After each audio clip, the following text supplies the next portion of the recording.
ఏ time అయినా సరే ఇక్కడికి వెళ్ళి మొత్తం మన సంవత్సరం వాటర్ సోర్స్ ఇది దీన్ని అంటే ప్రోత్సహిస్తారు కాబట్టి కొత్తగా అంత రైతు తెచ్చుకోలేడు కాబట్టి రైతుకు సబ్సిడీలో 20 రూపాయలకే వస్తుంది.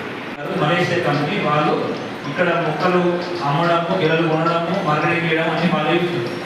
ఆ కంపెనీ వాళ్ళ నర్సరీ మన నాటుకోవడానికి మనం లేఅవుట్ ఇస్తారు. కంపెనీలో లేఅవుట్ ఇచ్చి ఫస్ట్ 3 సంవత్సరాలు దాన్ని ఎట్లా తాకాలి, ఏం చేయాలి రైతు అంటే టైం టు టైం వాటర్ ఇవ్వాలా, టైం టు టైం ఫర్టిలైజర్ ఇవ్వాలా, దగ్గర దాకా దున్నద్దు, తర్వాత కింద ఆకులు మన ప్యాడీ అయితే ఎకరానికి గరిష్టంగా 50 నుంచి 70 గంటల యూజ్ 2 పంటలు 50 మొక్కలు అన్నాం కదా. 50 మొక్కలకు దాదాపు ఒక మొక్కకి గిరలు చాలినాక 8 నుంచి 10 గిరలు ఉంటుంది. ఇంకా మనం డబ్బు చేసిపోతాం. రైతు బాధ్యత అక్కడికి అయిపోతుంది.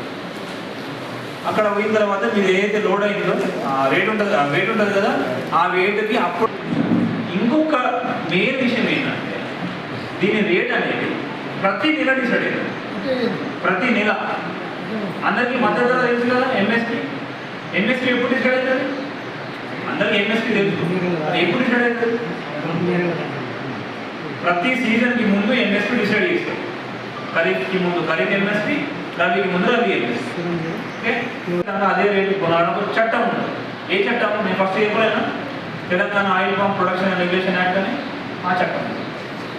సో ఇట్లా ఏమైంది, 23,000 రూపాయలు అన్నాం.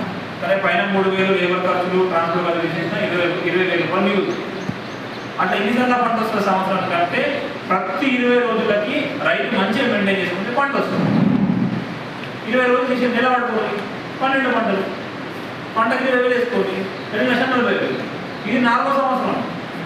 4 నుంచి 8 సంవత్సరాల వరకు ఖచ్చితంగా ప్రతి నెల మనకి ఈళ్ళు పెరుగుతూ వస్తుంది, తగ్గదు. మనం ఫస్ట్ టన్ను తీసినామా, నెక్స్ట్ కటింగ్లో టన్ను మీద ఇంకో క్వింటల్ 2 క్వింటల్ ఎక్కడ సగం తగ్గదు ఎప్పుడు రైతు మెయింటైన్. సో అది అట్లా ఇన్ని మనకు 2 లక్షలు